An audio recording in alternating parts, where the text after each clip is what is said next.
Bonjour Gwenolé Stéphane. Bonjour. Vous êtes le président d'EduMove. Est-ce que vous pouvez nous expliquer la genèse de votre société? En 2010, on sortait de l'IUFM avec Charlotte, ma femme, qui aujourd'hui est aussi la cofondatrice d'EduMove.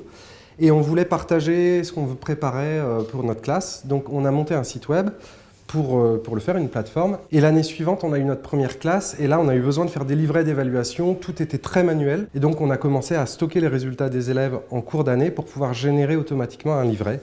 Et c'est nos collègues en fait, qui ont trouvé ça génial et qui nous ont conseillé même de monter une boîte à ce moment-là. Alors que c'était des instits, c'était pas trop dans la culture. De fil en aiguille, on a monté une entreprise et on a rajouté de nouveaux produits, recruté des gens, avec toujours un peu la même philosophie, les mêmes valeurs, parce qu'on est à peu près la moitié d'enseignants dans l'équipe et puis la moitié de tech. Quelle est la couverture fonctionnelle de votre solution? C'est un ensemble d'applications web et mobiles qui permettent de couvrir un peu tous les besoins de l'enseignant au quotidien.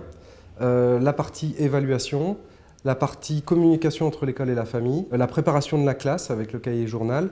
On peut faire l'appel aussi en classe et à chaque fois c'est une application différente sur le site qui a sa charte couleur en fait. Mais ça forme un ensemble cohérent, un peu comme Microsoft Office à plusieurs... Enfin voilà, on est sur une solution complète et on essaie de couvrir tous les besoins de l'école primaire. Quel est le nombre d'utilisateurs de votre solution? Actuellement, on gère à peu près 1,5 million d'élèves dans le système. On a plus de 75 000 classes utilisatrices en France. Ça, c'est pour la partie donc, gestion des élèves, des évaluations. Et sur la partie partage, là, par contre, on a, je crois, plus de 250 000 enseignants inscrits en gratuit qui partagent leurs fiches de prép ou qui viennent télécharger des fiches de préparation. Quel est le modèle économique de votre société? On a certaines applications qui sont gratuites, comme l'appel, les fiches de préparation, le cahier de vie, et d'autres qui sont payantes avec des licences d'utilisation annuelles, en général achetées par les mairies ou par les OGEC. Quels sont vos projets pour 2025? Depuis 3 ans, on est reparti sur un cycle de réécriture complet de toutes nos anciennes applications. Et là, on sort en bêta, avant les vacances de Noël, le livret d'évaluation qui est l'application aujourd'hui la plus utilisée.